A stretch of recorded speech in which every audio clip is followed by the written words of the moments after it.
You can't possibly be serious, those hairless primates, Chief Commander Drellar, though to any human it would have sounded like someone rapidly typing on a keyboard made of bone. I am entirely serious, Commander replied. Ambassador Zixvoth, her tentacle, appendages rippling with anxiety, the intelligence reports are quite clear. The humans have claimed 17 worlds in the past 3 standard cycles. 17, and that's just their officially documented expansions, the gathered representatives of the galactic. Apex Hunter Alliance, or GAHA, as humans would later mockingly refer, to them exchanged nervous glances around their crystalline war table. Their headquarters, nestled within the hollow moon of Clethara, had never felt so small, but they lack proper exoskeletons. Protested General Verse of the Cheliceraate Dominion, his 8 eyes blinking in asynchronous patterns of disbelief. They're basically walking water balloons, one puncture, and they leak everywhere. Ambassador Zixvoth activated the holographic display with a wave of her upper tentacle. That's precisely what the Scourge Emperor thought before the humans. Well, the hologram flickered to life, displaying footage of a human settlement on Proxima Centauri B. It looked unremarkable at first. Dome structures, atmospheric processors, and some primitive ground vehicles. Then the image shifted to show a Scourge battlecruiser descending through the clouds, its kilometer-long hull bristling with plasma cannons and reality-shredding weaponry. The room fell silent. As they watched what happened next, Captain Ree Blackwood was having a spectacularly ordinary Tuesday. He'd woken up, brushed his teeth with the last drags of toothpaste, mental note pick up more from the commissary, argued with the coffee dispenser, until it produced something vaguely coffee-adjacent, and was now watching as an alien battlecruiser the size of Manhattan descended toward New Hope Colony with obvious hostile intent. Huh, he said, taking another sip of his not-quite coffee. That's new. His second-in-command, Lieutenant Olivia Martinez, burst into the command center, her uniform hastily thrown on and her dark hair still wet from the shower. Sir, we have a situation, no kidding, Ree replied, gesturing toward the massive view screen. Displaying the approaching alien vessel, got any ideas? Because I'm pretty sure our colony defense batteries weren't designed with cosmic horror from beyond the stars in mind.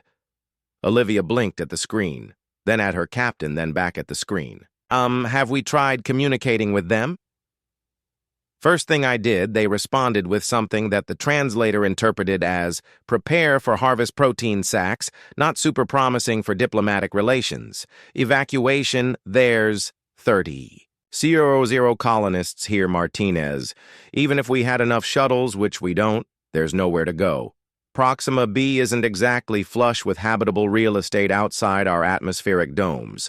Lieutenant Martinez approached the command console, studying the readouts of the alien ship. Sir, if I may, what exactly is our plan? Captain Blackwood finished his coffee, grimaced at the taste, and set the mug down with a decisive click plan.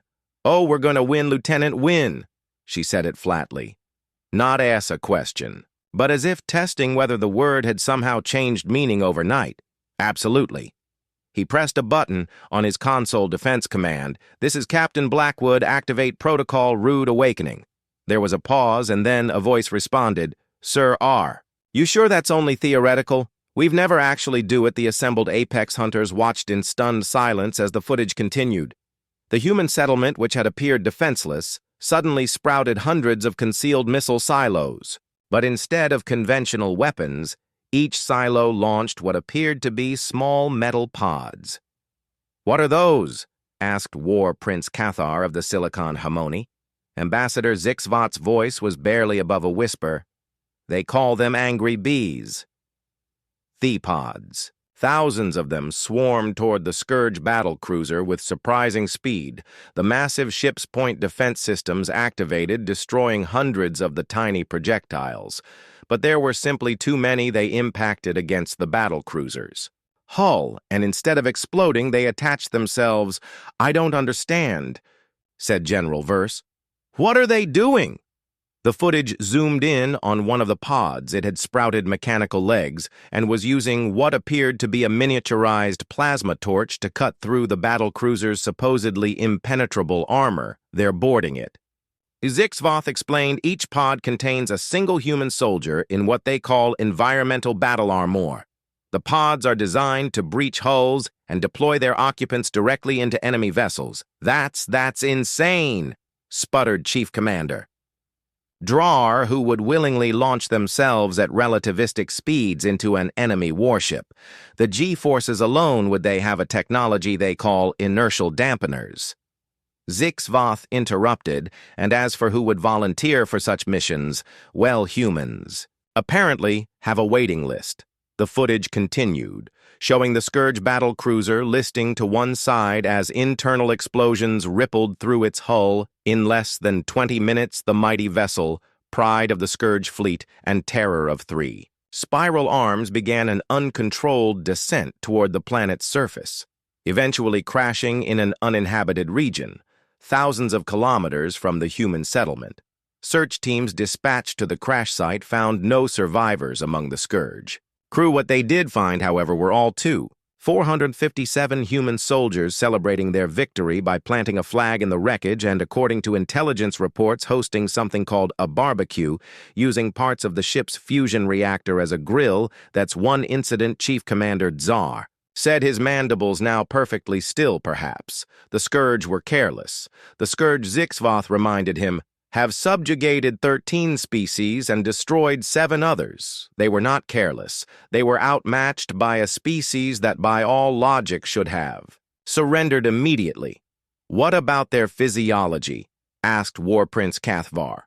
Surely we can exploit their biological weaknesses. They require oxygen, do they not? And their internal temperature regulation is primitive.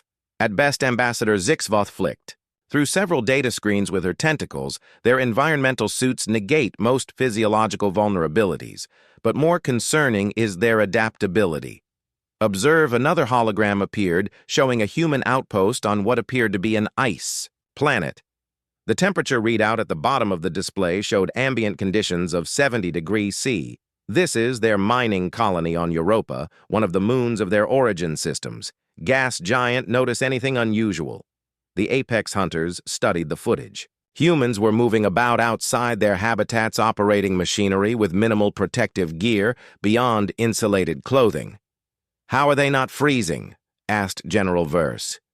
They've genetically modified themselves.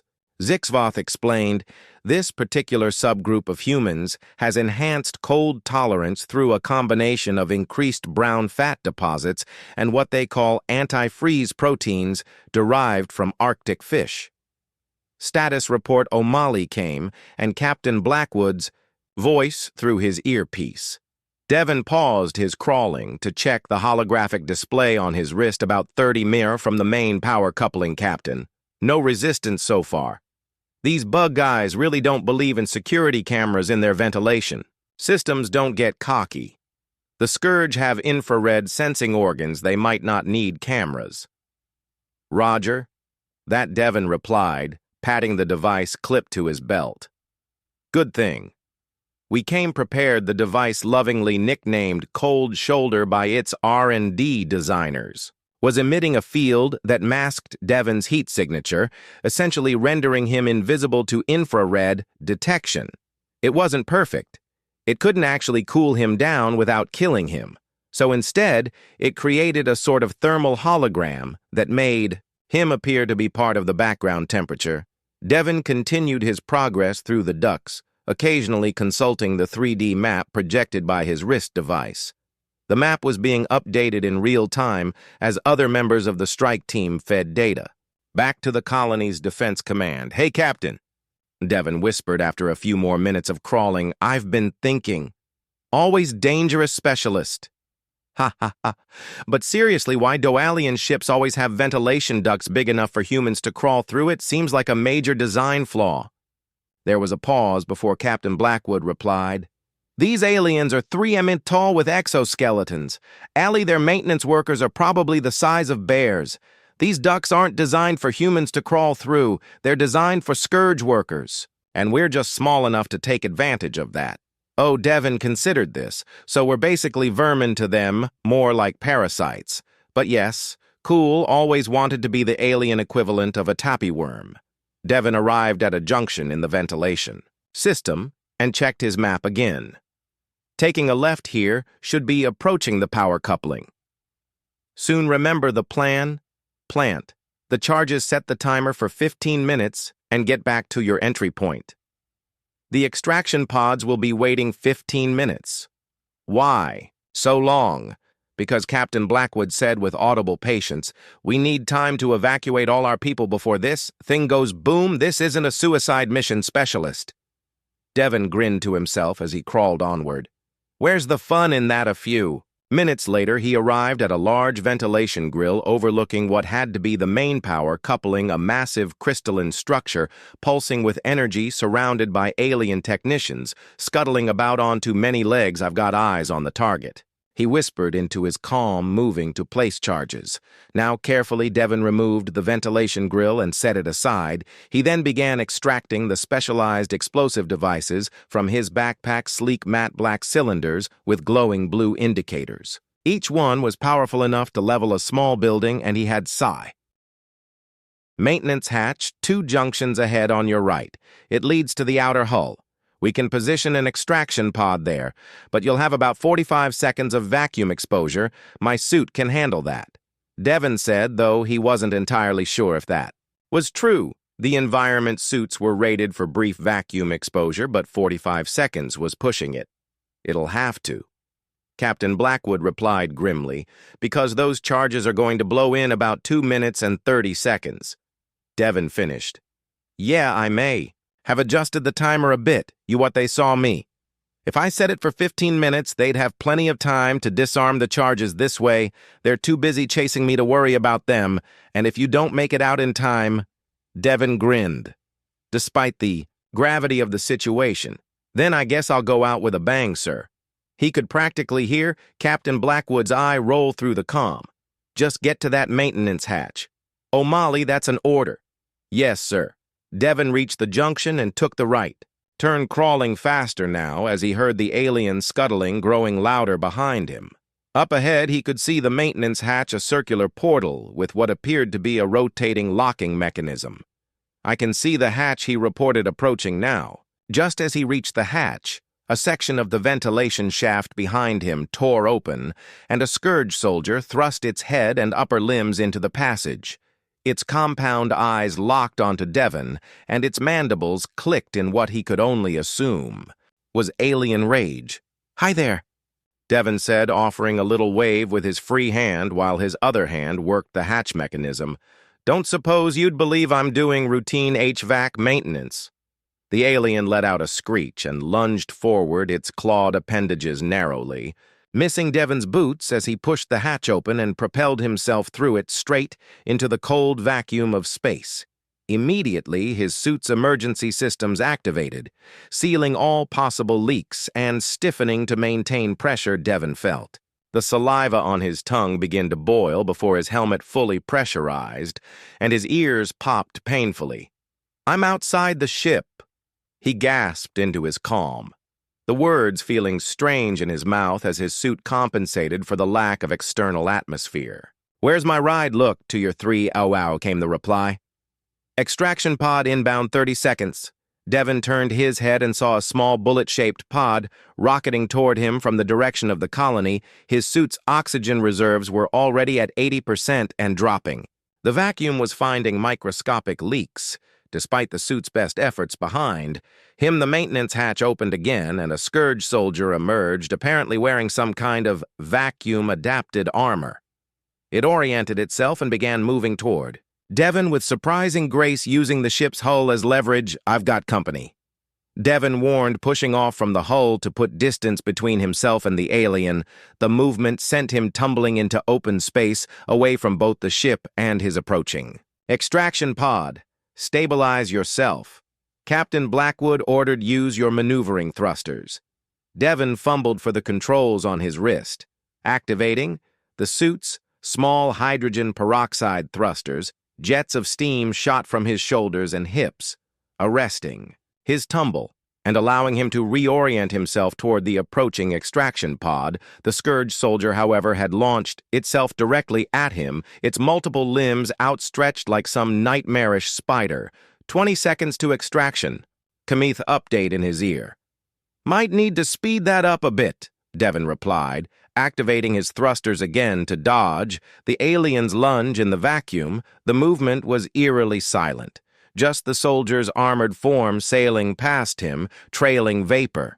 From its own propulsion system, Devon's oxygen reserves hit 60%. His extremities were beginning to tingle, from the cold seeping through his suit, and he could feel his heartbeat accelerating as his body struggled against the hostile environment, the extraction. Pod was close now, perhaps 50 meters away, and closing fast. Its automated systems had spotted him and were making course corrections to intercept. The Scourge soldier had recovered from its missed attack and was reorienting for another pass. This time, it fired something from a wrist-mounted weapon, a thin filament that shot toward Devon like a harpoon. "Look out!" Someone shouted through the comm, but it was too late. The filament wrapped around Devon's leg and the alien began reeling him in 10 seconds. To extraction, Devon reached down to his utility belt and unclipped a small device, one of the few offensive weapons he'd brought along. It looked like a simple ball bearing, but when he squeezed it and tossed it toward the filament, it exploded in a shower of superheated plasma that severed the alien tether free again. Devon redirected himself toward the extraction pod, which was now close enough that he could see its entry hatch opening. Like a mechanical M5 seconds, the Scourge soldier fired. Another filament, but this one went wide as the alien itself was forced to evade a sudden barrage of covering fire from the colony's defense platforms. Beams of coherent lights sliced through the vacuum, forcing the soldier back toward the battle. Cruiser 32. Devon collided with the extraction pod's open hatch, his momentum carrying him inside. As the automated systems immediately began closing the door behind him, the pod's interior pressurized rapidly and oxygen-rich air flooded in, causing him to gasp in relief. "I'm in," he managed between breaths. "Get me out of here." The extraction pod's engines fired at full power, accelerating away from the battlecruiser. Just as Devon's charges detonated, the massive explosion tore through the ship's power core, causing secondary detonations that rippled along its hull from the pod's viewsee screen. Devon watched as the mighty vessel began to break apart, its structural integrity compromised beyond recovery. "Mission accomplished," he reported, allowing himself to sink back into the pod's padded interior. "Though I may have singed my eyebrows a bit." "Good work, Specialist," Captain Blackwood's voice replied, now coming through the pod's communication system rather than his helmet. "We'll discuss your unauthorized timer adjustment during the debriefing." Devon grinned, looking forward to it, sir, as the extraction pod rocketed back toward the colony. Devon couldn't help but think that for all their technological might, the aliens had made one critical mistake. They had assumed humans would behave logically. They had built their ship to withstand frontal assaults from capital ships, not infiltration by creatures willing to crawl through maintenance ducts with backpacks full of explosives. It was a mistake most species only made once when dealing with humanity. They weaponize everything. Ambassador Zixvoth explained as the footage ended. Their scientific development isn't guided by theoretical advancement or spiritual awakening, but be a simple question. How can we use this to protect ourselves or destroy our enemies? That seems primitive, said War Prince Cathar. Effective, corrected, General Verse, who had developed a grudging respect for the humans' approach. Primitive would be sticks and stones they've developed. Antimatter containment, controlled fusion, and quantum entanglement communication, all originally for military applications. What's most concerning, continued, Zixvoth is their rate of technological advancement. Most species discover faster than light travel, approximately 10,000 standard years after developing agriculture. Humans did it in less than 12,000 years from their first primitive tools to their first FTL jump.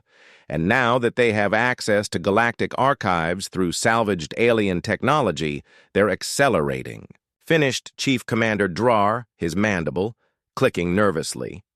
How many ships do they have? Zixvoth's tentacles rippled in the equivalent of a shrug. That's the other problem. They don't rely solely on large capital ships like most civilized species. Their fleet architecture is unconventional. Another hologram appeared, showing a bewildering array of human vessels ranging from massive carriers to tiny one-person fighters. They believe in redundancy and specialization, she explained rather than building. A few perfect ships, they build many different types for specific purposes: carriers, destroyers, corvettes, fighters, bombers, electronic warfare platforms, stealth vessels. The list goes on. That's inefficient, protested war.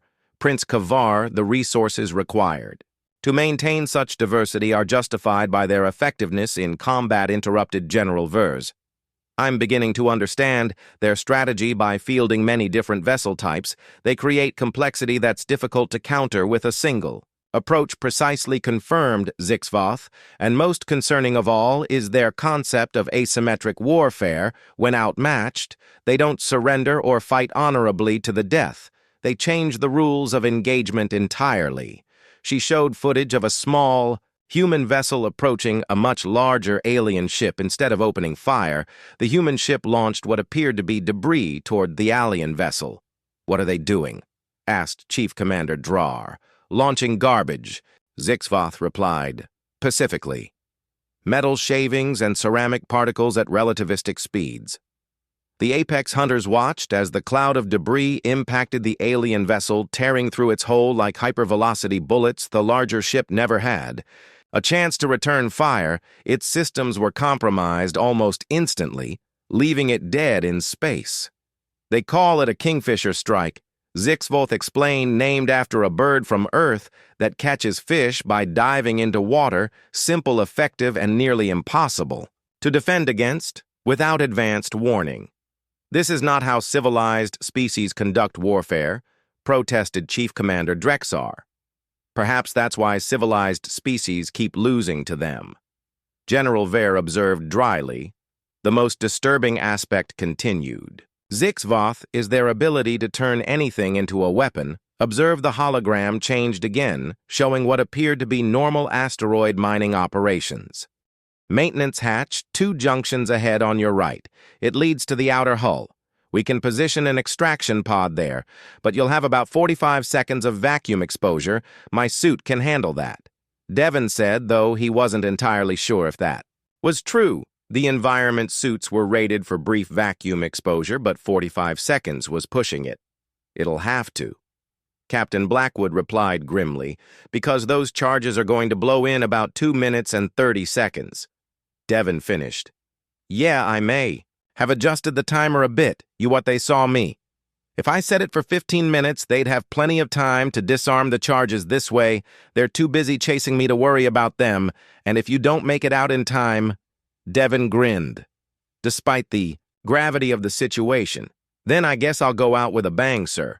He could practically hear Captain Blackwood's eye roll through the comm. "Just get to that maintenance hatch." "O'Malley, that's an order." "Yes, sir." Devon reached the junction and took the right. Turned crawling faster now as he heard the alien scuttling growing louder behind him. Up ahead, he could see the maintenance hatch, a circular portal with what appeared to be a rotating locking mechanism.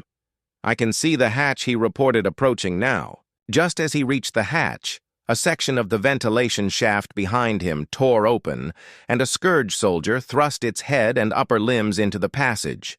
Its compound eyes locked onto Devon, and its mandibles clicked in what he could only assume was alien rage. "Hi there," Devon said, offering a little wave with his free hand while his other hand worked the hatch mechanism. "Don't suppose you'd believe I'm doing routine HVAC maintenance." The alien let out a screech and lunged forward, its clawed appendages narrowly, missing Devon's boots as he pushed the hatch open and propelled himself through it straight into the cold vacuum of space. Immediately, his suit's emergency systems activated, sealing all possible leaks and stiffening to maintain pressure. Devon felt the saliva on his tongue begin to boil before his helmet fully pressurized, and his ears popped painfully.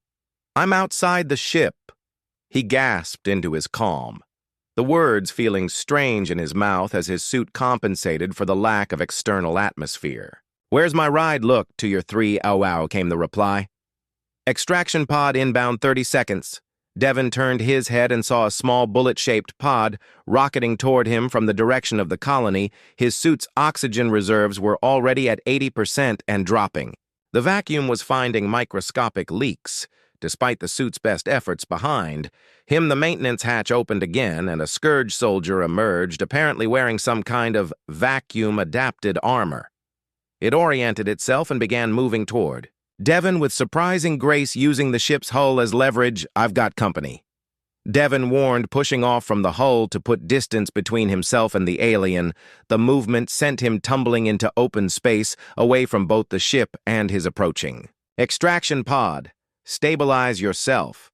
Captain Blackwood ordered use your maneuvering thrusters." Devon fumbled for the controls on his wrist. Activating the suit's small hydrogen peroxide thrusters, jets of steam shot from his shoulders and hips, arresting his tumble and allowing him to reorient himself toward the approaching extraction pod. The scourge soldier, however, had launched itself directly at him, its multiple limbs outstretched like some nightmarish spider. 20 seconds to extraction. Kamith update in his ear. "Might need to speed that up a bit," Devon replied, activating his thrusters again to dodge the alien's lunge in the vacuum. The movement was eerily silent, just the soldier's armored form sailing past him, trailing vapor. From its own propulsion system, Devon's oxygen reserves hit 60%. His extremities were beginning to tingle from the cold seeping through his suit, and he could feel his heartbeat accelerating as his body struggled against the hostile environment. The extraction pod was close now, perhaps 50 meters away, and closing fast. Its automated systems had spotted him and were making course corrections to intercept. The scourge soldier had recovered from its missed attack and was reorienting for another pass. This time it fired something from a wrist-mounted weapon, a thin filament that shot toward Devon like a harpoon. "Look out!" Someone shouted through the comm, but it was too late. The filament wrapped around Devon's leg and the alien began reeling him in 10 seconds. To extraction, Devon reached down to his utility belt and unclipped a small device, one of the few offensive weapons he'd brought along. It looked like a simple ball bearing, but when he squeezed it and tossed it toward the filament, it exploded in a shower of superheated plasma that severed the alien tether free again. Devon redirected himself toward the extraction pod, which was now close enough that he could see its entry hatch opening. Like a mechanical M5 seconds, the scourge soldier fired another filament, but this one went wide as the alien itself was forced to evade a sudden barrage of covering fire from the colony's defense platforms. Beams of coherent lights sliced through the vacuum, forcing the soldier back toward the battle cruiser. 32. Devon collided with the extraction pod's open hatch, his momentum carrying him inside. As the automated systems immediately began closing the door behind him, the pod's interior pressurized rapidly and oxygen-rich air flooded in, causing him to gasp in relief. "I'm in," he managed between breaths. "Get me out of here." The extraction pod's engines fired at full power, accelerating away from the battlecruiser. Just as Devon's charges detonated, the massive explosion tore through the ship's power core, causing secondary detonations that rippled along its hull from the pod's viewsee screen. Devon watched as the mighty vessel began to break apart, its structural integrity compromised beyond recovery. "Mission accomplished," he reported, allowing himself to sink back into the pod's padded interior, "though I may have singed my eyebrows a bit." "Good work, specialist," Captain Blackwood's voice replied, now coming through the pod's communication system rather than his helmet. "We'll discuss your unauthorized timer adjustment during the debriefing." Devon grinned, looking forward to it, sir, as the extraction pod rocketed back toward the colony. Devon couldn't help but think that for all their technological might, the aliens had made one critical mistake. They had assumed humans would behave logically. They had built their ship to withstand frontal assaults from capital ships, not infiltration by creatures willing to crawl through maintenance ducts with backpacks full of explosives. It was a mistake most species only made once when dealing with humanity. They weaponize everything. Ambassador Zixvoth explained, as the footage ended. Their scientific development isn't guided by theoretical advancement or spiritual awakening, but be a simple question. How can we use this to protect ourselves or destroy our enemies? That seems primitive, said War Prince Cathar. Effective, corrected, General Vers, who had developed a grudging respect for the humans' approach.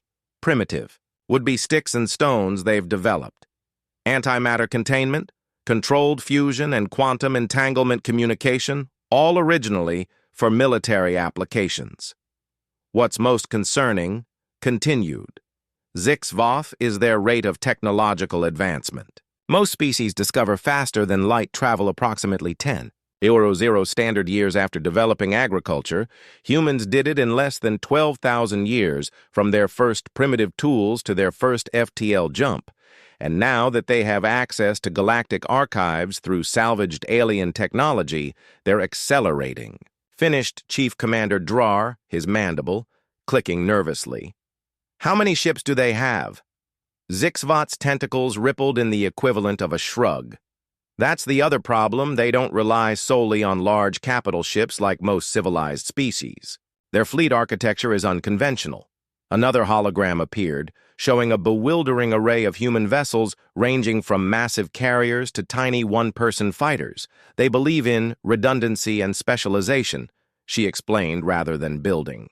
A few perfect ships, they build many different types for specific purposes: carriers, destroyers, corvettes, fighters, bombers, electronic warfare platforms, stealth vessels.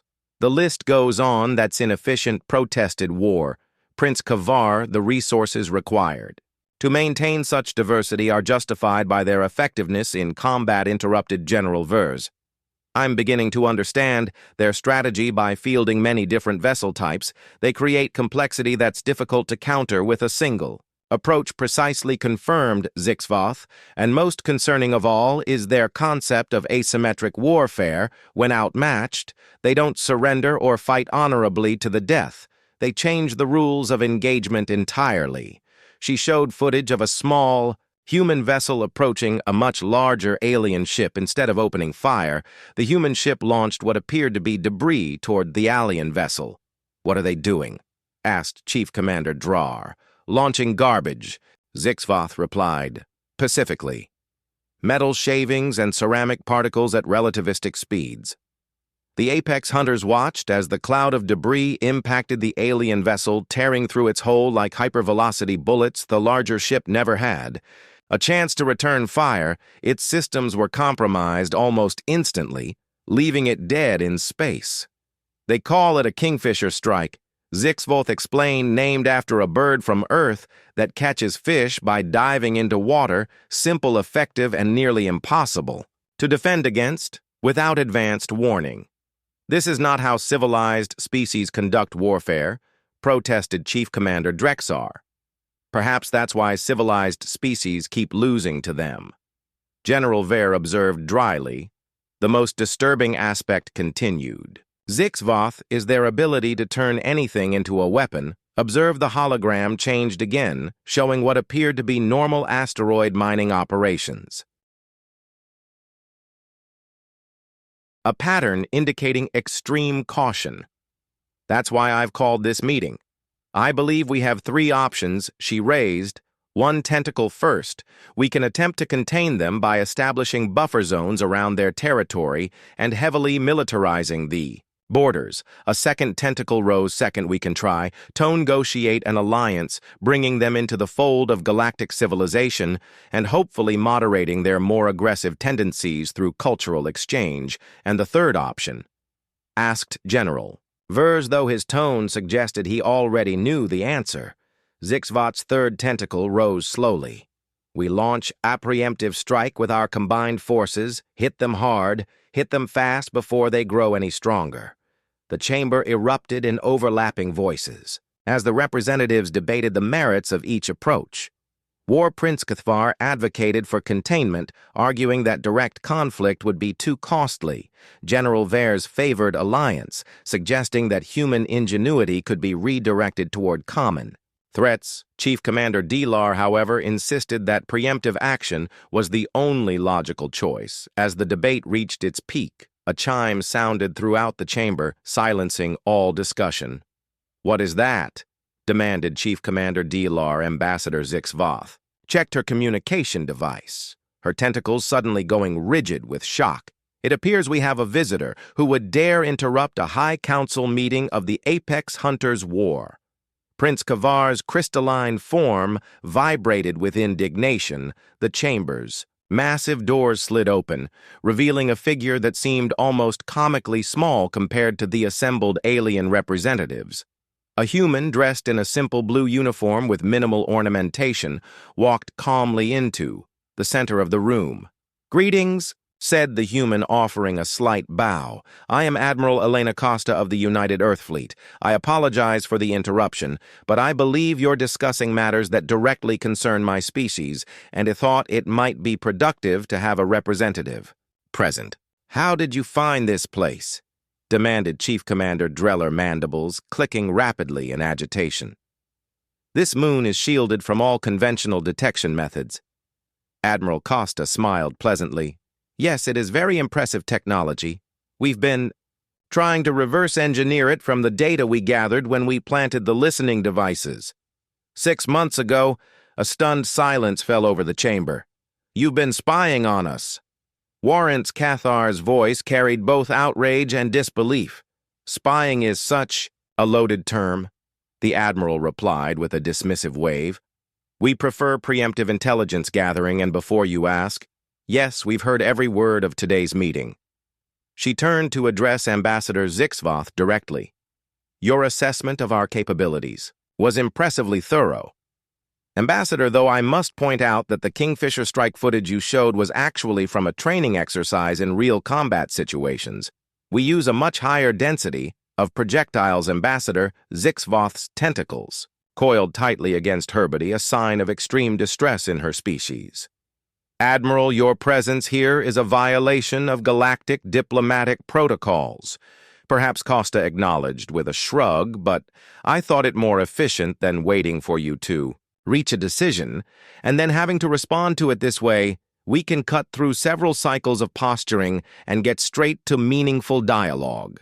She approached the crystalline war table, and without asking permission, activated its holographic interface. A new image appeared, a detailed map of human territory in relation to the various domains of the Apex Hunter species you've been discussing. 3 options. The Admiral continued: containment, alliance, or preemptive strike. Allow me to save you some time by addressing each one. She pointed to the map. Containment would require establishing buffer zones here, here, and here. The problem is we're already established in these regions through colony worlds or mining operations. You'd effectively be asking us to abandon sovereign territory, which is a non-starter. General Vers leaned forward, his 8 eyes fixed on the human and alliance. Admiral Costa smiled, a much more promising avenue. Humanity has always valued cooperation when it's equitable. We'd be open to discussing trade agreements, technology exchange, mutual defense pacts, the usual foundations of interspecies relations, and if we chose the third option, asked Chief Commander Dixar, his voice dangerously quiet. The Admiral's smile faded. Then I would strongly advise against it. Commander, not as a threat, but as a genuine concern for the welfare of all our species. With another gesture, she changed the holographic display to show what appeared to be ordinary human civilian ships transport. Vessels, mining platforms, colony ships. Then, with a subtle movement of her hand, the image is transformed, revealing hidden weapon systems, armor, plating beneath civilian facades, and military-grade propulsion systems. Every human vessel is built with contingencies in mind. She explained even our civilian ships can be rapidly converted for combat if necessary. It's not because we're inherently warlike. It's because we evolved on a planet where preparedness meant survival. You're saying your entire civilian fleet is actually a sleeper? Armada War. Prince Cathar's crystalline structure vibrated with alarm frequencies. I'm saying we believe in redundancy, corrected the Admiral. And while individually, none of your species might pose an existential threat to humanity collectively, she gestured, around the chamber. Well, we take the Apex Hunter Alliance very seriously indeed. Is that a threat, Admiral? Demanded Chief Commander D'Alaire. Not at all, she replied calmly. It's an invitation to understand each other better, you see. There's something Ambassador Zixvoth's excellent briefing didn't fully capture about humans. The Admiral walked slowly around the table, making eye contact with each representative. We are indeed adaptable, resourceful, and yes, sometimes aggressive when threatened, but we're also compassionate, curious, and eager to connect with other intelligent life. We don't want to conquer the galaxy. We just want our place in it. She stopped beside Zixvoth. The ambassador showed you examples of humans fighting back when attacked. What she didn't show you were the 17 peaceful first contact scenarios we've had or the thriving trade relationships we've established with the Arcturan Collective or the joint scientific outpost we maintain with the Proxima Indigenous Intelligence. Those are minor species, dismissed Chief Commander Drar, not apex predators like ourselves. Admiral Costa raised an eyebrow. Is that how you see yourselves? Interesting. We don't categorize species by their predatory status. We evaluate them as potential friends, neutral parties, or threats based entirely on their actions, not their evolutionary history. She returned to the center of the chamber. I came here today not to intimidate you, but to extend an invitation in 3 standard cycles. Earth will be hosting a galactic cooperation summit. Representatives from 37 spacefaring species will be attending to discuss everything from trade to cultural exchange. To shared environmental concerns, we would be honored if the Apex Hunter Alliance would send delegates. With that, she placed a small device on the war table, a holographic invitation that expanded to display details of the summit. The choice, of course, is yours, she continued. You can view humanity as a threat to be contained or eliminated, or as a potential ally with much to offer, but I would suggest that in a galaxy full of wonders and dangers we have yet to discover, having more friends is generally preferable to having more enemies. The chamber remained silent as the representatives exchanged glances, non-verbal communications passing between them in the subtle languages of their respective species. Finally, it was General Verse who broke the silence. You infiltrated our most secure facility, the hidden headquarters of the most powerful military alliance in the galaxy, just to deliver a party invitation. The general's mandibles twitched in what might have been amusement. Admiral Kustova smiled. When you put it that way, it does sound a bit excessive, but first impressions matter, don't they? And I wanted to make it clear that humans value directness and transparency by spying on us. Chief Commander Tsar clicked sarcastically by knowing who we're dealing with. The Admiral corrected, just as you've been gathering intelligence on us. That footage of the Proxima Centauri incident wasn't exactly taken with permission, was it? Ambassador Zixvoth's tentacle rippled with discomfort. How did you get past our security systems? This moon has quantum entanglement scanners, phase-shifted detection, grids, and psychic dampening fields. Yes, very impressive technology. Admiral Kostova agreed, taking a seat at the war table as if she'd been invited to join them. The chair, designed for beings twice her size, made her look like a child at an adult's table, but somehow she still commanded the room's attention. We had our best minds working on the problem. As it turns out, the best way past your security was, well, I'm not sure you'd believe me if I told you. Try us. War Prince Cathar challenged. The Admiral shrugged. We walked in through the front door. Impossible, scoffed Chief Commander. D. Lazar, our entrances are guarded by chronolocked portals that only materialize for authorized biopatters. Cost of a finished for him? Yes, we know, fascinating technology. The thing is, your authorization system is based on recognizing specific neural patterns and quantum biomarkers unique to your species. It never occurred to you to program it to actively reject human patterns because, until recently, you didn't consider us worth worrying about. The Apex Hunters exchanged uncomfortable glances, so the Admiral continued pleasantly. When our infiltration team approached your entry points, the system had no specific Instructions to keep us out. It was the equivalent of finding a members-only club that never bothered to define who couldn't be a member. General Vers made a sound that might have been a laugh, if insects could laugh. Clever most species would have tried. To hack the system or force their way in, that would have triggered your defenses? Costa replied, "We preferred the path of least resistance. It's a very human approach. Why break down a door when you can find a key?" Chief Commander Drar's compound eyes narrowed. "And now that you've delivered your invitation, what happens next? Are we to believe you came alone, that there aren't human warships waiting outside our system?" The Admiral's expression grew serious. "Commander, if we wanted to attack this facility, we wouldn't have sent me in for a chat first. That's not how humans wage war." "How do humans wage war?" Admiral asked War Prince Cathar, his crystalline form glinting in the chamber's light. Reluctantly, she replied, "But thoroughly, we prefer not to fight. At all. Despite what you might think from the incidents you've observed, those were defensive actions against aggressors. But when we do fight," she sighed, "we commit fully. We don't believe in limited engagements or symbolic victories. We fight to win, decisively, so we don't have to fight the same enemy twice." A heavy silence fell over the chamber. The implication was clear and chilling, but the Admiral continued, her tone brightening. "That's precisely why I'm here, to make sure we never have to find out which side would prevail in such a conflict, because regardless of who won, the cost would be devastating for all involved." Ambassador Zixvoth's tentacles performed a complex gesture that translated roughly as cautious agreement. "Your candor is refreshing. Admiral, most species would approach this situation with more diplomatic obfuscation. Life's too short for that," Costa replied with a slight smile.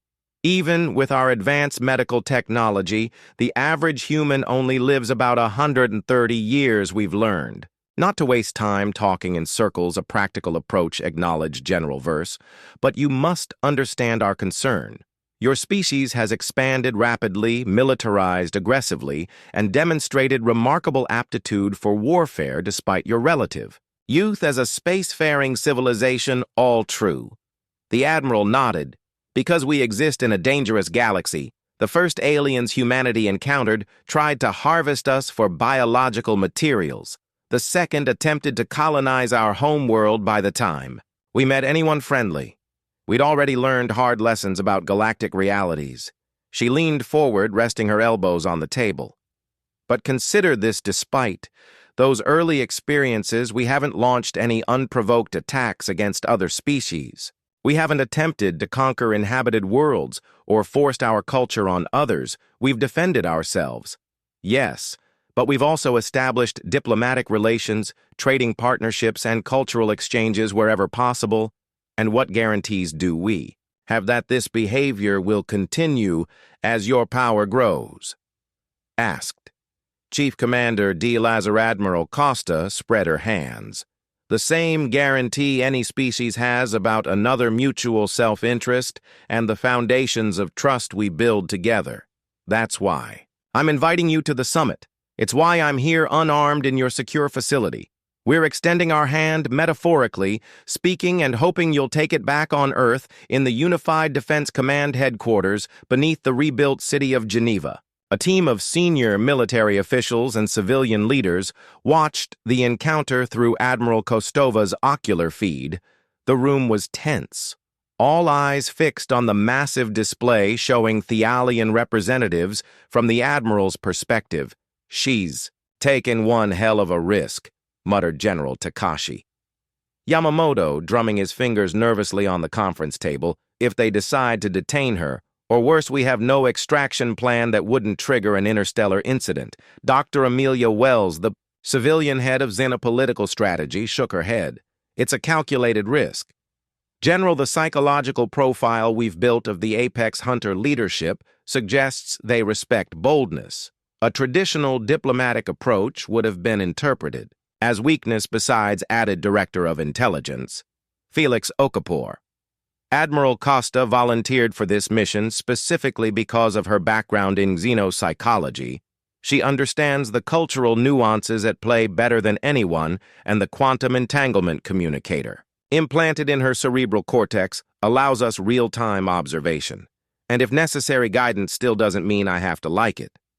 Yamamoto grumbled one wrong word, one misinterpreted gesture, and we could be looking at a conflict with the seven most militarily advanced species in the known galaxy, which is precisely why traditional diplomacy wouldn't work.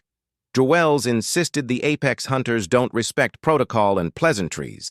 They respect strength, courage, and direct action.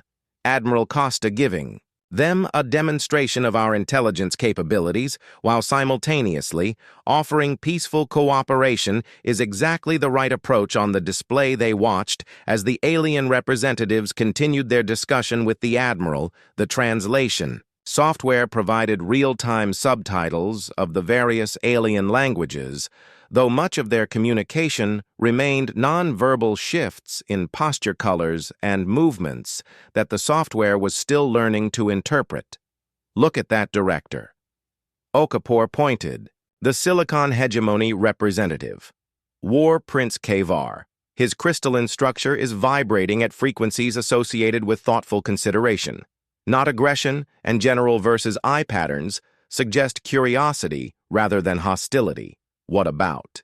The big bug asked Yamamoto, indicating Chief Commander DLR. He still looks like he wants to either. Dr. Wells smiled. The Arthropodians don't eat prey that way, General, and while the commander is clearly suspicious, his mandible posture indicates he's in an information-gathering mode, not a pre-attack stance. Leaders of Earth, a new voice spoke, causing everyone in the room to turn toward the doorway where President Alejandro Rivera had entered. What's our status? Everyone stood respectfully as the President approached the main display. Admiral Costa has made contact with the Apex Hunter Council and delivered our invitation to the summit. Reported Dr. Wells' initial responses are cautious, but not overtly hostile. The President nodded, his weathered face serious as he studied the alien representatives on the screen and our contingency plans.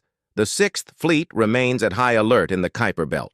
General Yamamoto replied, stealth platforms are deployed throughout the Sol system at the first sign of hostile action. We can have reinforcements at the Clethora Moon within 6 hours via jump point and the Admiral's extraction options. Director Alapor cleared his throat. Limited, Mr. President, the facility's defenses would make a conventional extraction. Challenging, however, Admiral Costa is equipped with a quantum fold device. Worst-case scenario, she can activate it and return to Earth. Instantly, at the cost of revealing one of our most advanced technologies, the President noted with a frown, better than losing one of our best officers, Dr. Wells countered. President Rivera nodded slowly. Agreed. But let's hope it doesn't come to that. The Admiral seems to be handling the situation well indeed. On the screen, they could see that the conversation had shifted to a more constructive tone. The alien representatives were now examining the details of the summit invitation, asking questions about logistics and security arrangements rather than issuing threats. She's doing it, Dr. Wells whispered, a note of awe in her voice. She's actually bringing them around. Back in the Apex Hunter Council chamber, Admiral Costa was answering a barrage of questions from the assembled representatives. Yes, we would provide secure accommodations for all delegates, she explained patiently. Each species would have quarters specifically designed to meet their biological needs, atmospheric composition, gravity, temperature, and so on. And weapons? Asked General Verse. Surely you don't expect us to attend unarmed. Ceremonial weapons, only, the Admiral replied firmly. Just as I came here today, we understand the cultural significance of certain armaments for your species, but the summit is a place for words, not war preparations. Chief Commander Czar clicked his mandibles skeptically. And what exactly would be accomplished at this summit? Flowery speeches and meaningless platitudes, concrete results. Costa corrected, trade agreements, non-aggression, Pax establishment. Oh?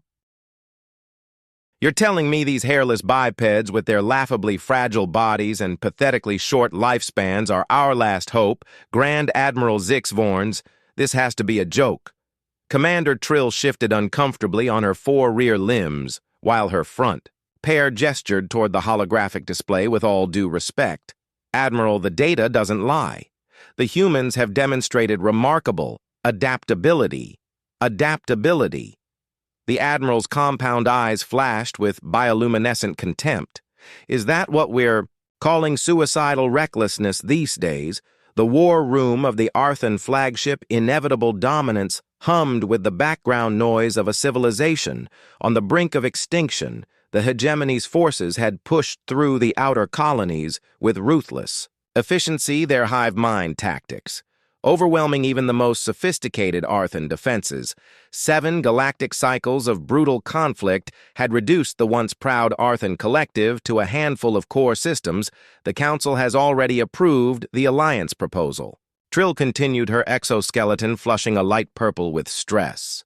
Pheromones, the human representative, should be arriving within the next rotation. 1 representative, not even a delegation.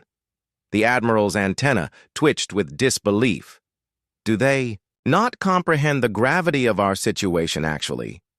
Came a voice from the entryway. We comprehend it perfectly.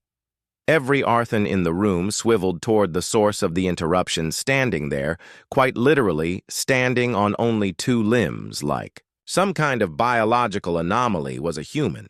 The creature was draped in some kind of synthetic fabric that hung loosely from its frame, and its exposed skin was a peculiar pinkish beige that made it look perpetually undercooked.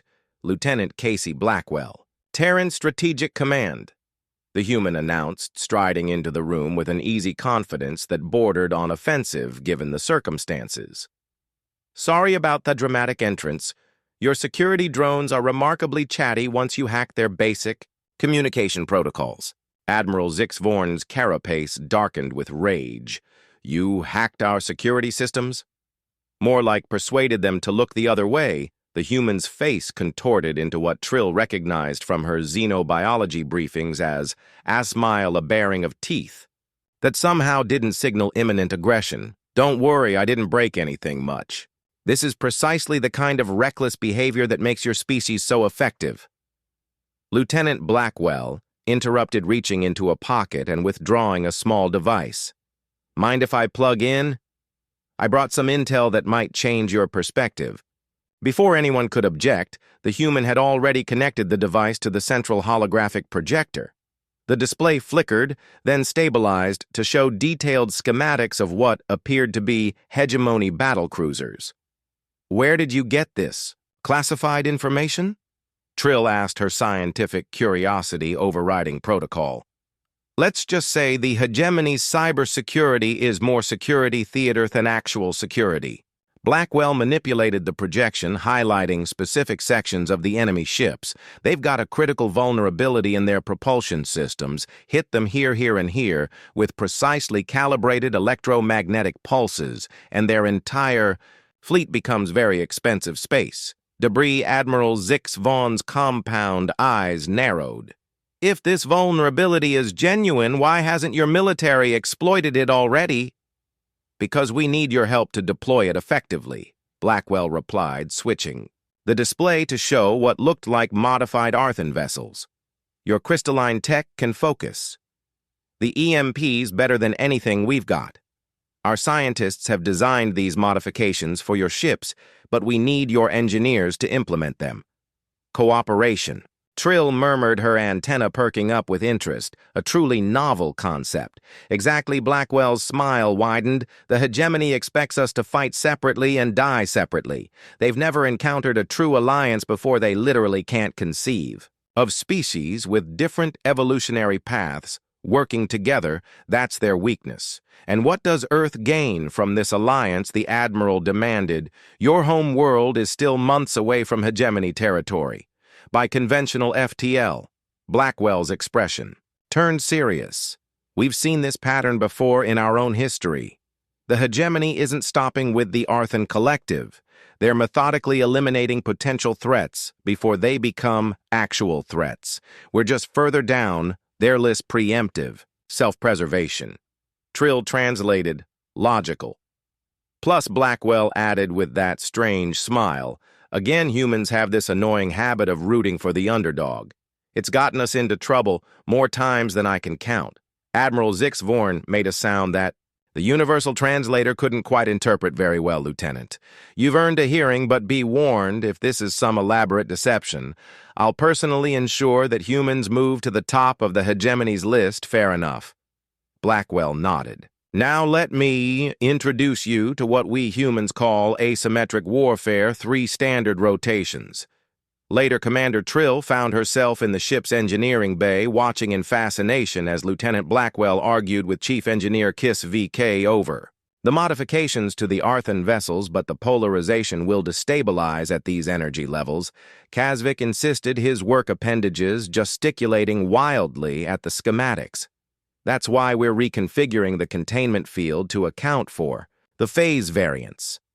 Blackwell countered, pointing at calculations that sprawled across 3 separate holographic panels. Look, if you adjust the crystalline matrix alignment by just 7 degrees, the resonance actually strengthens the field instead of weakening. It's impossible. The theoretical models clearly show. Your theoretical models are based on assumptions that don't account for quantum tunneling effects. At this scale, Blackwell interrupted, trust me. We've tested this well-simulated, extensively simulated. Cause mandibles clicked an alarm. You mean this has never been practically demonstrated, not at this specific scale? No. Blackwell shrugged, but the math checks out. The math checks out. The engineer repeated, his voice modulator conveying pure disbelief. Is this how humans typically approach potentially catastrophic engineering challenges, with the math checks out, pretty much? Yeah. Blackwell grinned. How do you think we got to space in the first place? Our first rockets were basically controlled explosions. With people strapped on top, Commander Trill, who had been quietly observing the exchange, finally spoke up, Lieutenant. Perhaps you could explain why you seem so comfortable with uncertainty. Blackwell paused, considering the question. I guess it's because uncertainty is our natural habitat. Humans evolved on a planet that tried to kill us in new and creative ways every day. Predators, diseases, natural disasters, you name it. We survived by adapting quickly and taking calculated risks. But this isn't a calculated risk. Kisvak protested. This is gambling with lives. Every battle is gambling with lives. Blackwell replied suddenly. Serious. The difference is whether you're playing with the house edge or against it right now. Fighting the hegemony conventionally is like betting against the house. You might win a few rounds, but eventually you lose everything, and your plan gives us the edge, Trill asked it. It gives us a chance. Blackwell corrected, in my experience, sometimes a chance is all you need, Kazidvik's appendages fidgeted nervously with a crystalline component. Your confidence is not reassuring, human. Would you prefer I panic? Because I can do that too. Just not as productively. Blackwell took the component from the engineer and examined it. Look, I get it. Your species evolved from hive-building arthropods. You value certainty, structure, predictability. But sometimes you need chaos to fight chaos. The hegemony is anything but chaotic. Trill pointed out their hive mind gives them perfect coordination. Exactly. Blackwell's eyes lit up. They're too coordinated. They move like a single organism with billions of parts, but an organism that complex needs rules, patterns, protocols. Break those patterns. Introduce enough random variables and their coordination becomes their weakness, kissed VK's antenna. Twitch, thoughtfully. You propose to use their strength against them. It's an old human combat philosophy. The bigger they are, the harder they fall. Blackwell finished with a grin now about these crystal alignments as the human and the engineer returned to their work. Commander Trill found herself reevaluating her assessment of humanity. Perhaps their chaotic nature wasn't an evolutionary flaw, but rather a different kind of adaptation, one that the orderly hierarchical species of the galaxy had never needed to develop. For the first time since the war began, she felt something that her species rarely experienced: spontaneous optimism. This is absolute madness, Admiral Zixvorn declared, his carapace practically vibrating with agitation. You want us to deliberately expose our fleet to enemy fire? The briefing room was tense as Lieutenant Blackwell stood before the Arthean High Command, outlining what could only be described as tactical insanity. "Not the entire fleet," Blackwell clarified, manipulating the holographic battle map. "Just these 3 squadrons, they'll appear vulnerable, baiting the hegemony forces into this position, a section of space highlighted in red. Meanwhile, your main fleet will be here, another section highlighted in blue hidden in the electromagnetic shadow of the Kazoran Nebula. The nebula will blind our sensors as well," pointed out Strategic Officer Visa. "Tick will be flying blind. That's where these come." In Blackwell produced a handful of small devices from a case quantum entangled communicators. They operate outside normal subspace channels. The hegemony can't detect or intercept them, Trill now serving as the unofficial liaison between human and Arth forces examined one of the devices. "This technology is remarkably sophisticated. We've had to get creative with." Dangerously explain. "Remember that hegemony patrol that got a little too close to the Draven system yesterday?" Blackwell pulled up a new set of images on the display. They encountered what they thought was a damaged Arthean scout ship, the images showed. The aftermath of what appeared to be a surprisingly one-sided battle. "You engaged a hegemony patrol without authorization." The Admiral's voice had gone dangerously quiet. "Technically, I engaged them," Blackwell corrected. "Borrowed one of your decommissioned scouts. Retrofitted it with our prototype systems and took it for a field test. You faced a hegemony patrol alone." Trill couldn't keep the disbelief from her voice. "Their smallest patrols consist of at least 3 warships, 5. Actually, Blackwell's casual tone was almost offensive, given the implications they didn't expect a single vessel to attack them directly. By the time they realized what was happening, 3 of their ships were already dead in space. The other 2 managed to escape, but not before. We collected valuable data on their response patterns. A stunned silence fell over the room. "You should have been destroyed," Viztik finally said. Probably Blackwell agreed cheerfully, but the math checked out. The Admiral's antenna twitched in what might have been reluctant admiration. "You staked your life on theoretical calculations better mine than yours," Blackwell replied. "If the modifications failed, you'd only lose 1 annoying human instead of valuable Arthean ships and crews, a logical approach," Trill noted. "If somewhat personally risky, that's humanity in a nutshell." Blackwell grinned. "We're walking, talking calculated risks." The Admiral studied the battle data for several long moments before speaking again. "The hegemony will adapt their tactics. Now that they've encountered your technology counting on it," Blackwell said, "they'll strengthen their electronic countermeasures, reconfigure their shields, maybe even modify their weapons, all of which will drain power from their central systems exactly where our main attack will hit them. You're using their adaptability against them." Visit realized, forcing them to prepare for the wrong threat. "Classic misdirection," Blackwell confirmed, "while they're focused on defending against what I did yesterday. They'll be completely unprepared for what we're going to do tomorrow." The Admiral's carapace shifted to a thoughtful blue hue. "You realize, Lieutenant, that if your plan fails, you will have accelerated the destruction of what remains of the Arthean Collective. And if we do nothing, the result is the same, just slower." Blackwell's expression turned serious. "Sometimes, Admiral, the only way to win an unwinnable game is to flip the table, a crude metaphor," the Admiral observed, but not inaccurate. He straightened. To his full height, towering over the human, "Very well, Lieutenant Blackwell, we will proceed with your table-flipping strategy. May the cosmic architects have mercy on us all." "Trust me," Blackwell said with a confidence that bordered on madness. "After tomorrow, the hegemony will be the ones praying for mercy. The battle, if it could even be called that, unfolded with a precision that belied its chaotic appearance on the bridge of the Arthean Command ship Inevitable Dominance." Now safely hidden within the nebula, Lieutenant Blackwell watched alongside Admiral Zix Vorn as the vulnerable Arthean squadrons executed their part of the plan perfectly. They appeared to struggle to falter, to make tactical errors that no self-respecting Arthean commander would ever commit. The hegemony took the bait. "They're committing their reserve forces. Strategic Officer Vis's Tick reported monitoring the quantum-entangled feeds. Central Command vessel is moving into optimal position. Right on schedule, Blackwell murmured, glancing at the chronometer. They really are predictable, once you understand their pattern recognition. Algorithms Admiral Zixvorn's compound eyes never left the tactical display. The sacrificial squadrons are taking heavy damage, but still operational. Trill added from her station shield modifications are holding for now.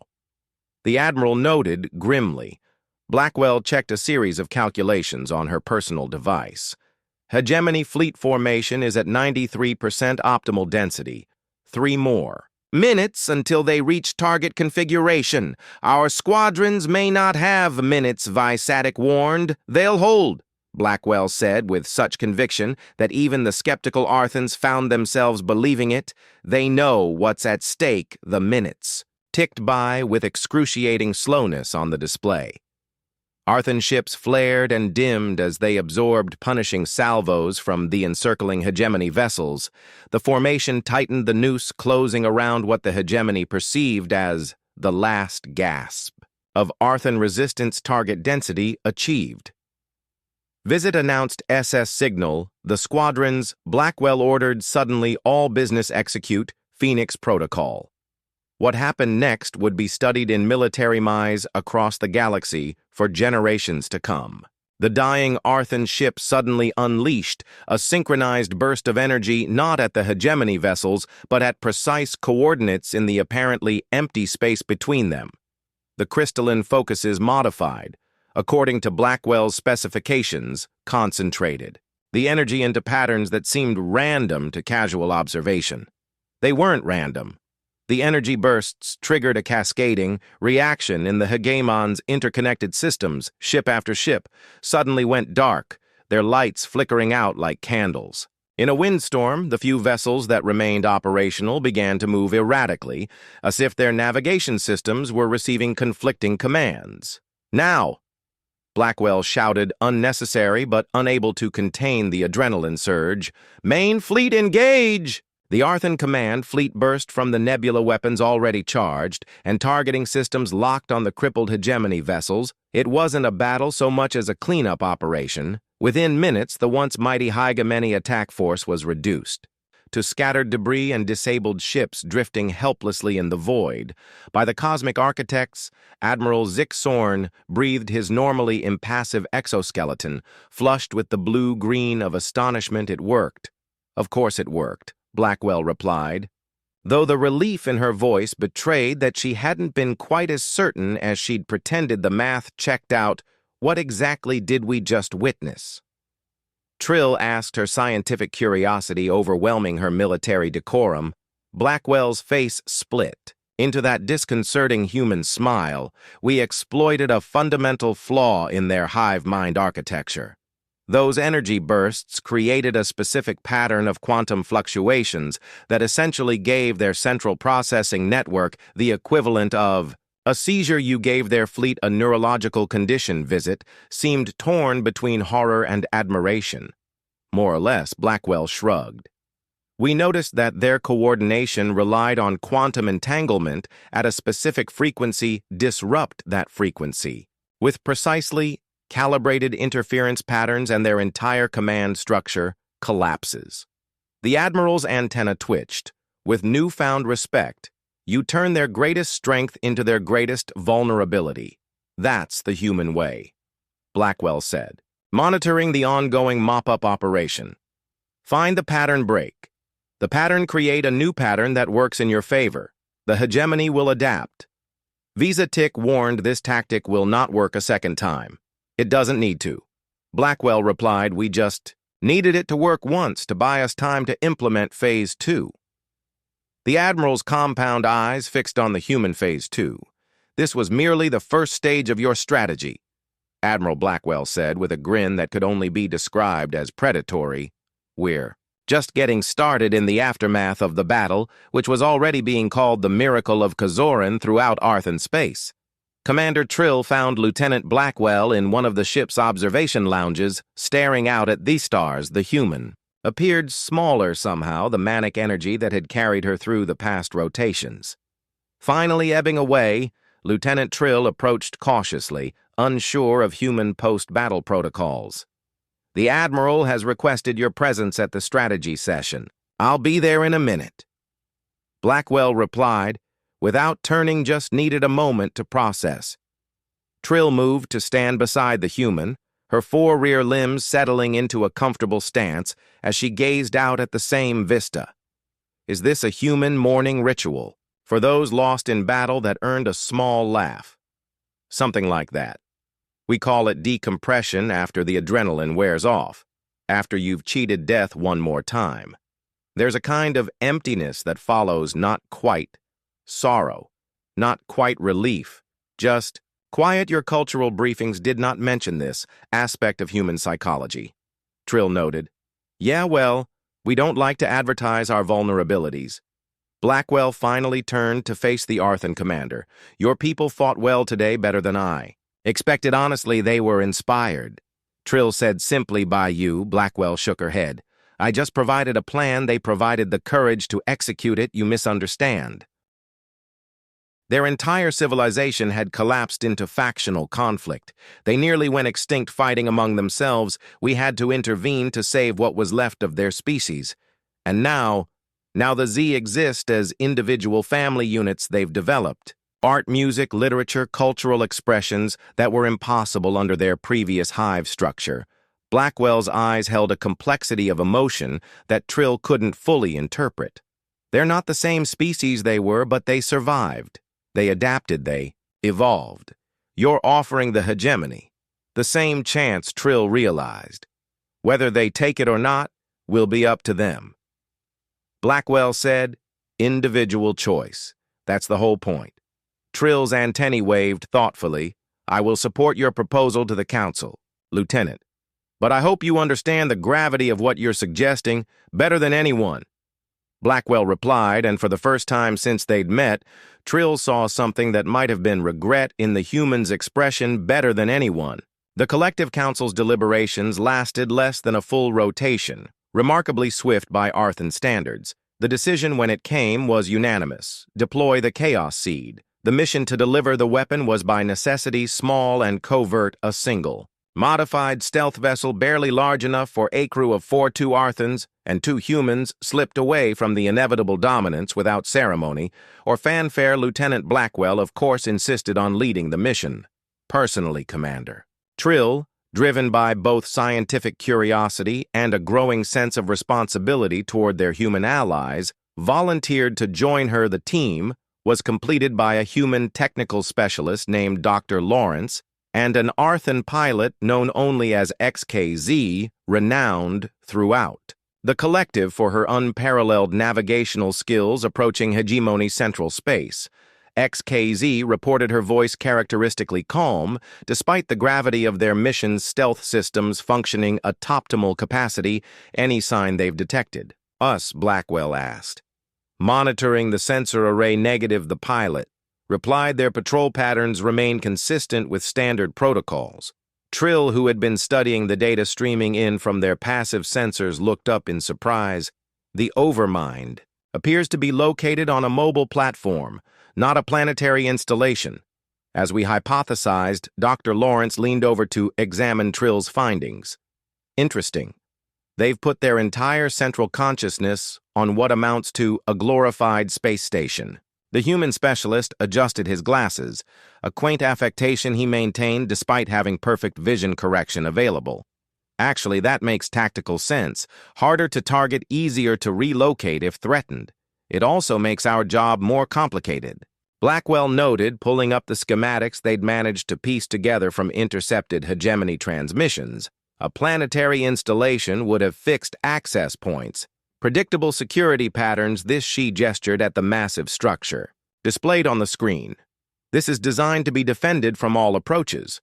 The hegemony Overmind's vessel, if something 20-kilometer long could be called, a vessel resembled nothing so much as a massive metallic sea urchin spines of various lengths protruded. In all directions, each housing weapons platform sensor arrays or communication relays. The central sphere, presumably containing the overmind itself, was buried deep within these defensive layers. Their defenses are impressive, XK acknowledged her, mandibles clicking thoughtfully, but they appear optimized for detecting conventional attack. Vessels not something as small and specialized as our craft. Can we get close enough to deploy the chaos seed? Trill asked, eyeing the formidable defensive perimeter surrounding the overmind vessel. Blackwell shared a glance with Dr. Lawrence, a silent communication that didn't go unnoticed by their Arthean colleagues. "We won't need to," Lawrence finally said. Producing a small container from his pack, he opened it to reveal what looked like an ordinary communication satellite, barely larger than his palm. "This is the delivery system. Once deployed, it will appear to be nothing more than space debris. A fragment of tech left over from some ancient battle. Their cleanup drones will collect it as part of routine operations, and once it's inside their perimeter," Trill prompted it.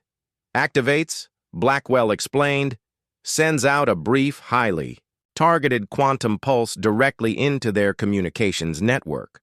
The pulse contains the Chaos Seed code, which will replicate throughout their entangled systems before they can isolate it."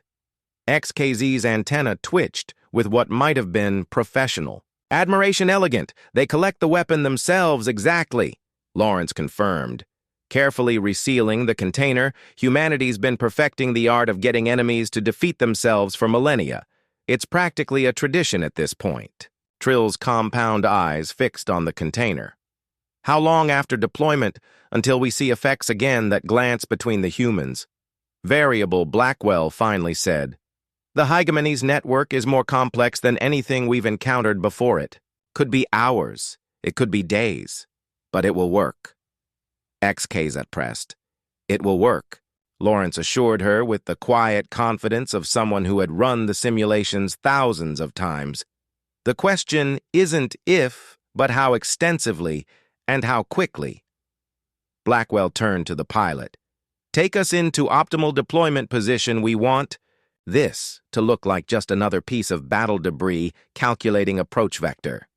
Now XKZ confirmed her appendages, dancing across the controls with practiced precision as the small vessel began its careful approach toward the massive overmind structure. Trill found herself studying Lieutenant Blackwell's profile. The human appeared outwardly calm, but Trill had spent enough time with her now to recognize the subtle signs of tension, the slight tightening around the eyes, the controlled, measured breathing. "You've done this before," Trill observed, quietly ensuring their conversation wouldn't carry to the others. Blackwell's gaze remained fixed on the tactical display. "Not exactly this, but similar enough, and it still troubles you." A barely perceptible nod. It should trouble anyone changing the fundamental nature of an entire species. It's not something to be done lightly. Yet you advocate for it now because the alternatives are worse. Blackwell finally turned to meet Trill's compound gaze. "They'll destroy the Arthean Collective, then come for Earth, then keep going until they've subjugated or eliminated every independent species in the galaxy. Trillions of lives against the traumatic evolution of one species. The math checks out." There was that phrase again, the math checks out. Trill was beginning to understand it as not merely a statement about calculations, but a human philosophical position, a way of reconciling the emotional and the logical, the instinctive and the reasoned, approaching optimal deployment. "Zone XKZ announced, interrupting their conversation. 30 seconds tour lease." Dr. Lawrence moved to the airlock control station, the container with the chaos seat held carefully in his hand's deployment system, ready. The tension in the small cabin was palpable. As the stealth vessels slipped silently through the outer perimeter of the hegemony defenses on the tactical display, sentry ships moved in predictable patterns, their sensors sweeping past the tiny craft without registering its presence. 10 seconds. XKZ reported Blackwell joined Lawrence at the airlock station final arming sequence. She said, placing her palm on a biometric scanner built into the container. Lawrence did the same. 5 seconds. Dual authorization confirmed. Lawrence reported as the container gave a soft beep. 3, 2, 1. Optimal position. Achieved, XKZ announced deploy. Blackwell ordered with a soft hiss. The outer airlock opened, just enough to allow the small satellite to drift out into space. It tumbled away from their vessel, its matte surface, absorbing rather than reflecting light, making it nearly invisible against the backdrop of space deployment. Successful, Lawrence confirmed as the airlock resealed, tracking beacon active but dormant. Now we wait, Blackwell said, watching as the tactical display showed their tiny payload drifting toward the massive, overminded vessel. X keys get us clear of the defense perimeter. Nice and slow. Nothing to draw attention, executing withdrawal. The pilot acknowledged as the stealth vessel began its cautious retreat. Trill noticed something unusual on her sensor readings, Lieutenant. I'm detecting increased communication activity throughout the hegemony fleet. Blackwell frowned, moving quickly to Trill's station. Could they have detected the deployment? Negative, Trill replied, after analyzing the patterns. The communications originated from the overmind itself, not from any of the defensive units. It appears to be a general alert of some kind. Dr. Lawrence joined them. His expression concerned. Let me see that he studied the readings for a moment, then looked up with alarm. They're mobilizing. The entire hegemony fleet is being activated. For what purpose? XKZ asked from the pilot station. Unknown, Trill admitted. But the transmission patterns suggest a major offensive operation. Blackwell's face had gone pale. They're launching their final attack on the collective. They must have been planning this all along. They just accelerated the timeline after our victory at Kazoran.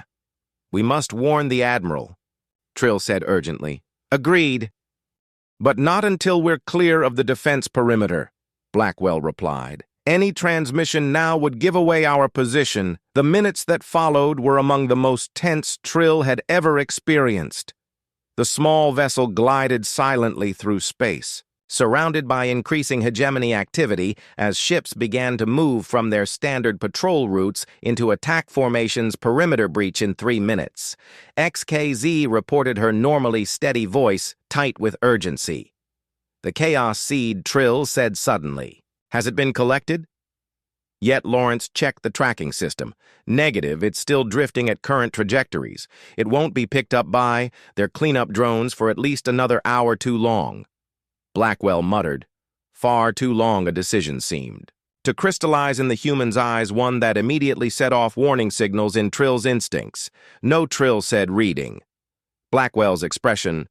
Whatever you're thinking, Lieutenant, there must be another way. There isn't. Blackwell turned to Lawrence.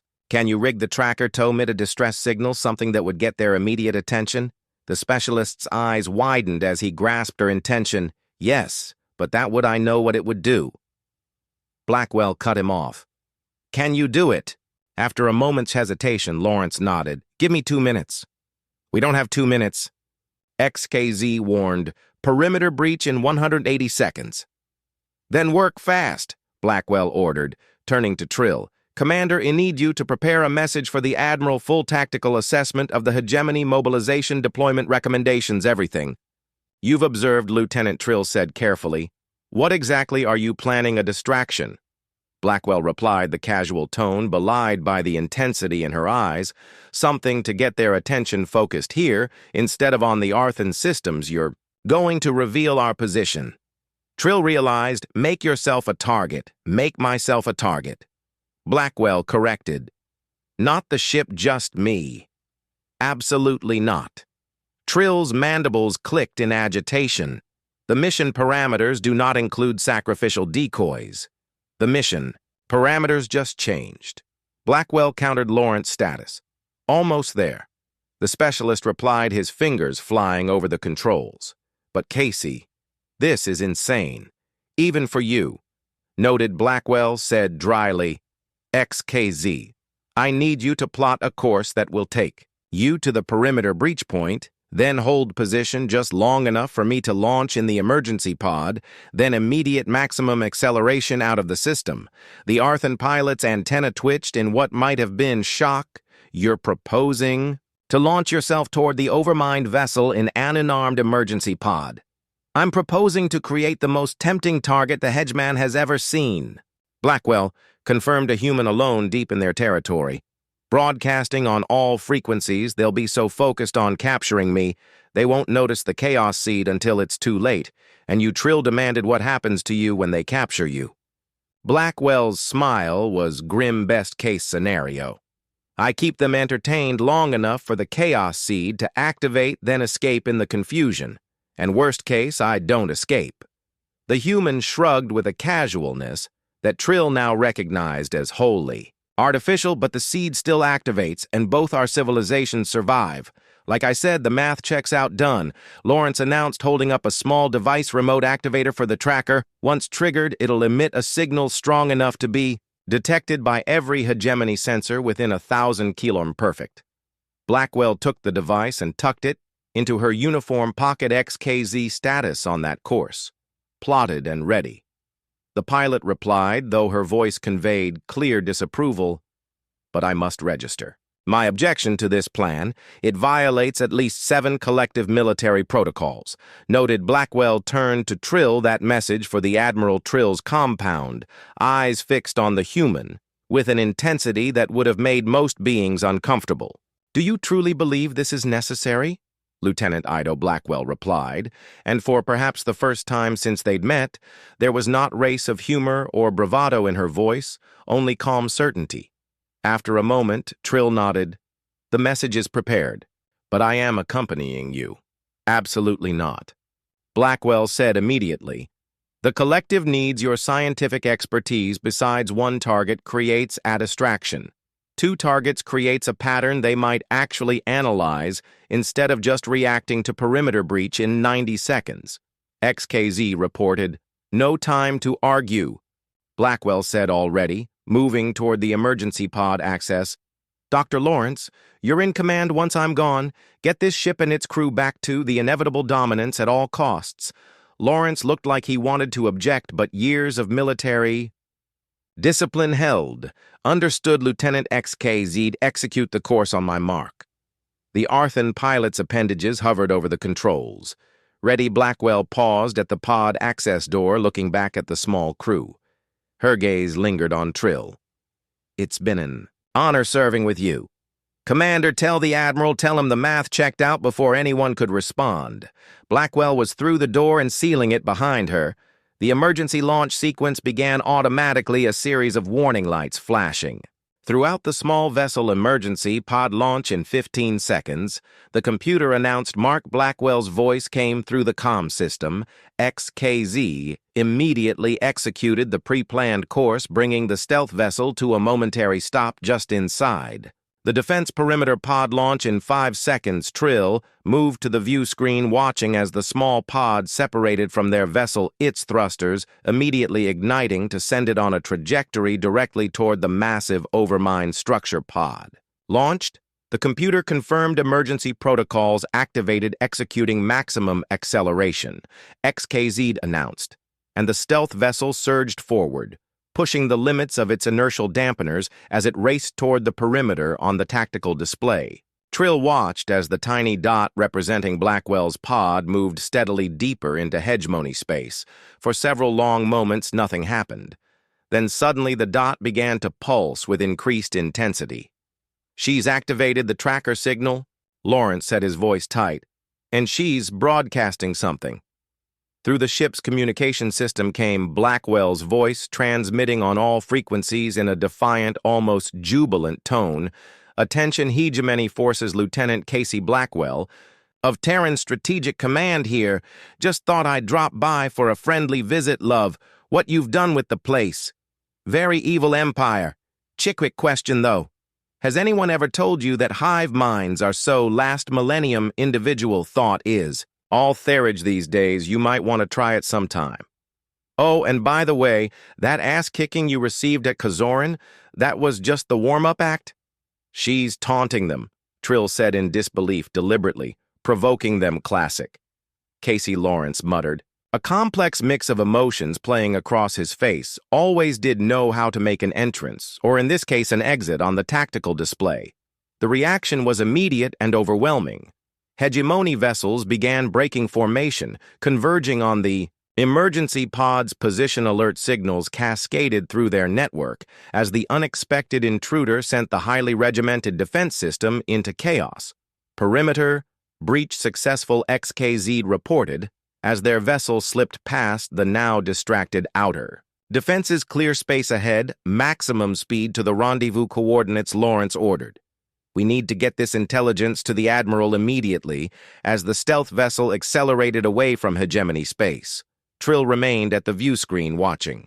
As the distance between them and Blackwell grew, the human's transmission continued, each taunt more outrageous than the last, drawing more and more hegemony attention. Will it work? Trill asked quietly. More to herself than to her companions will her. Distraction be enough if anyone can pull this off. It's Casey, Lawrence replied, coming to stand beside her. She has a gift for being exactly where she shouldn't be, doing exactly what no one expects, a very human trait, Trill observed. Very Casey anyway. Lawrence said with a sad smile, the rest of us tend to have more senses.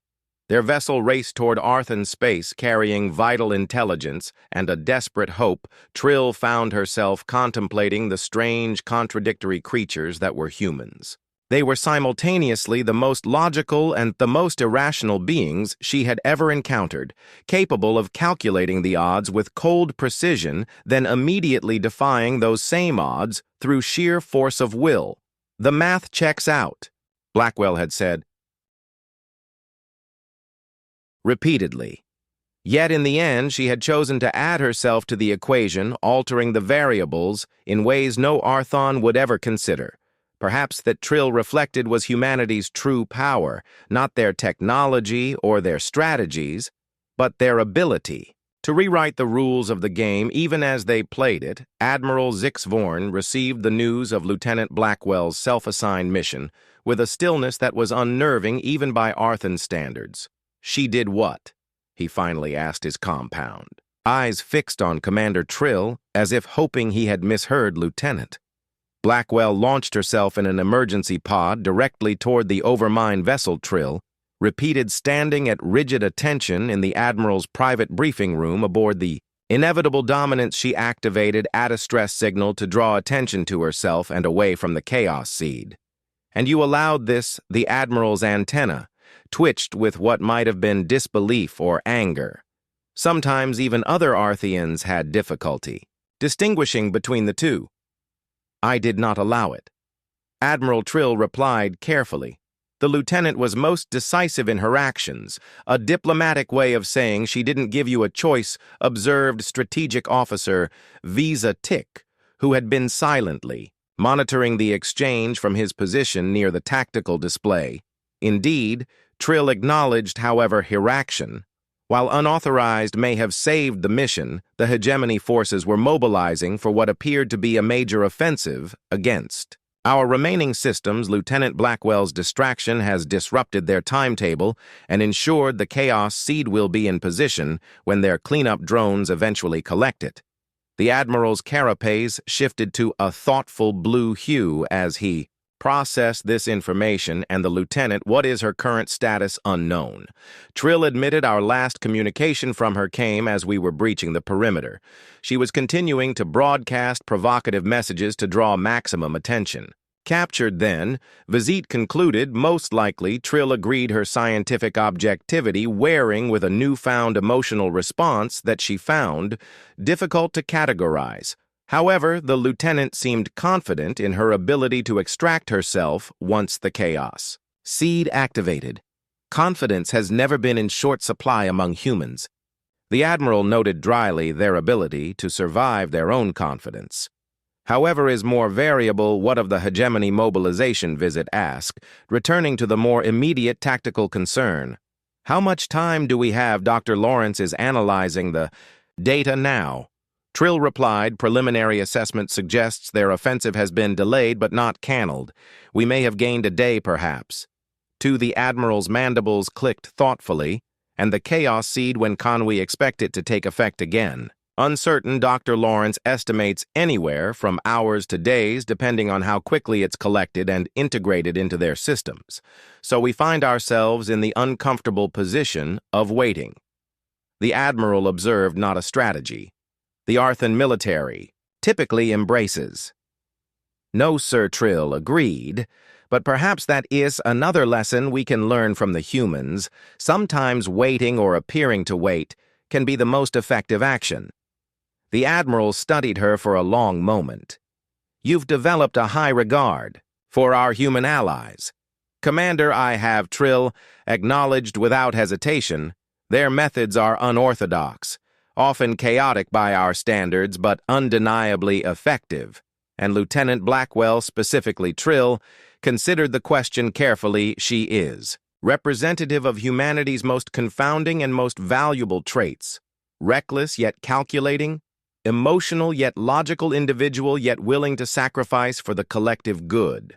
A pause, she is a paradox admiral, but perhaps that is precisely what we needed, a force that the hegemony cannot predict. Because it defies prediction. The Admiral's antenna waved slowly as he absorbed this assessment. Very well. Prepare our forces for immediate defensive positioning if the hegemony offensive comes. Before the chaos seed activates, we must be ready. And Lieutenant Blackwell, Trill asked, unable to keep a note of concern from her voice, is either already dead or soon will be, the Admiral said bluntly, unless...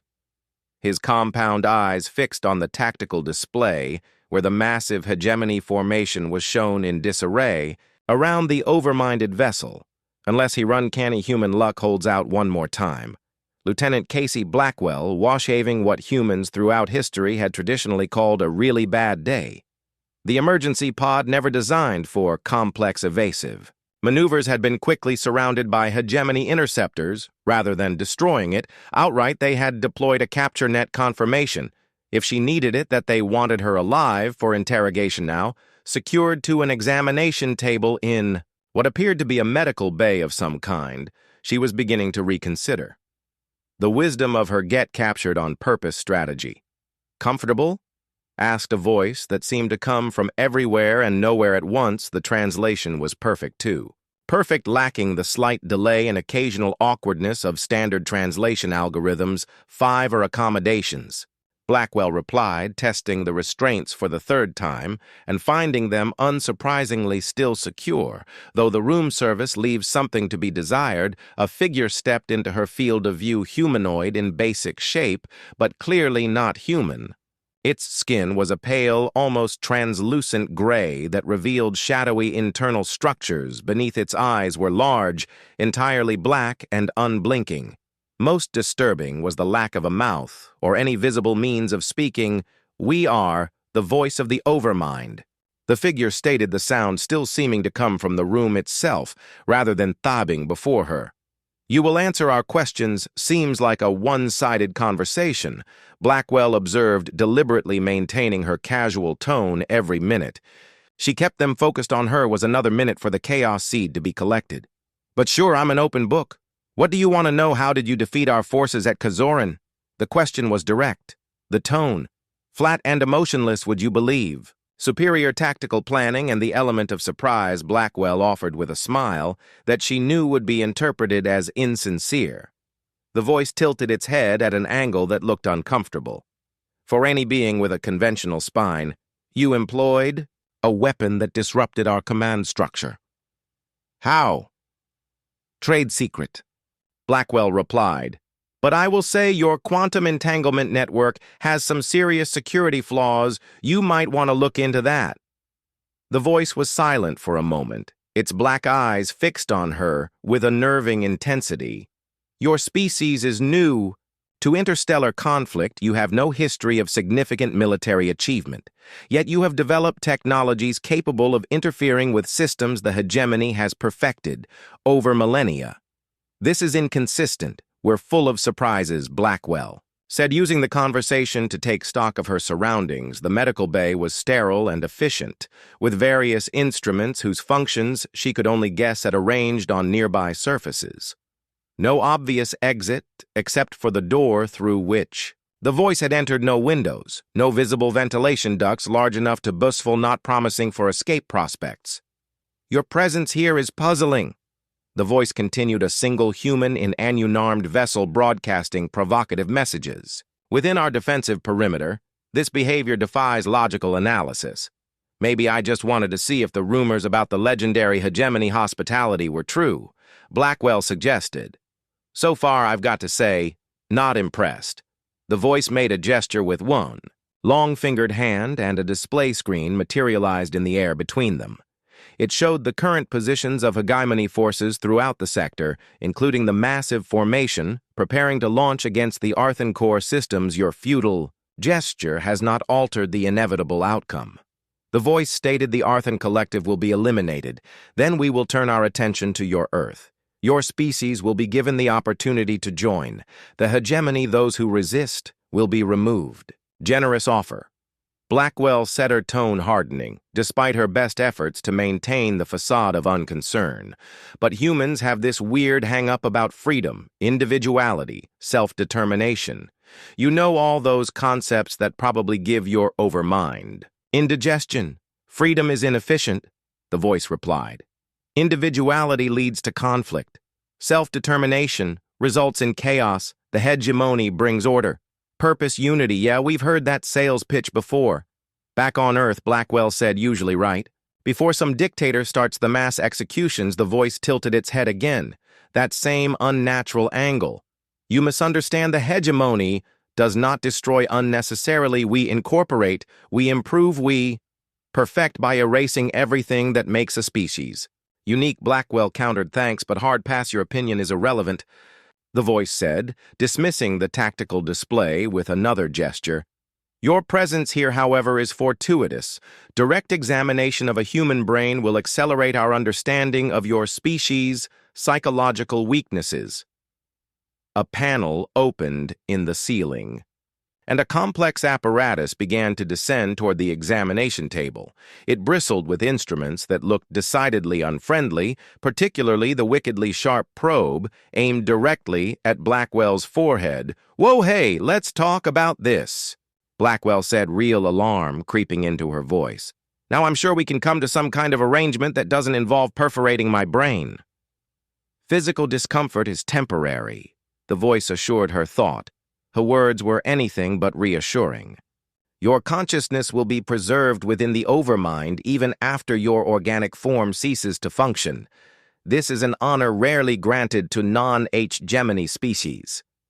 The probe continued its descent. Now less than a meter from Blackwell's face, she pulled. Against the restraint,